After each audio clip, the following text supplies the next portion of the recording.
Get ready with me for temple வாங்க பார்க்கலாம். இப்போ நான் என்ன பண்ணிக்கிறேன்னா, ஒரு ப்ளூ கலர் டாப்போ ஒரு ஷிம்மரிங் பேண்ட்டோ எடுத்துக்கிறேன். ஸோ நம்ம வந்து போட்டாச்சு. இப்போ வந்து நம்ம ஹேர் ஸ்டைல் பண்ண போகிறோம். ஹேர் ஸ்டைலுக்கு வந்து நான் சும்மா அப்படியே கோம் பண்ணி பனானா கிளிப் போட்டுக்கிறேன்.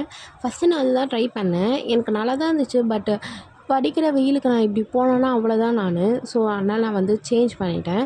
நம்மளுக்கு ஆல் டைம் ஃபேவரட்டான கோனி டெயிலே நான் போட்டுக்கிட்டேன். நம்மளுக்கு கம்ஃபர்டபுளாகவும் ஃப்ரீயாகவும் சூப்பராகவும் இருக்கும். என் ஹேர் எப்படி இருக்குதுன்னு சொல்லிட்டு மறக்காமல் சொல்லுங்கள். இதுக்கு முன்னாடி வந்து நான் ஹேர் எப்படி வந்து க்ரோ பண்ணுறதுன்னு சொல்லிட்டு வீடியோ போடுறேன்னு சொல்லியிருந்தேன். அந்த வீடியோ கண்டினியூவாக வரும். அதை பார்க்கணுன்னா மறக்காமல் சப்ஸ்கிரைப் பண்ணிக்கோங்க. இப்போ நான் என்ன பண்ணிக்கிறேன்னா, என்னோடய மேக்கப்லாம் பண்ணிக்கிறேன்.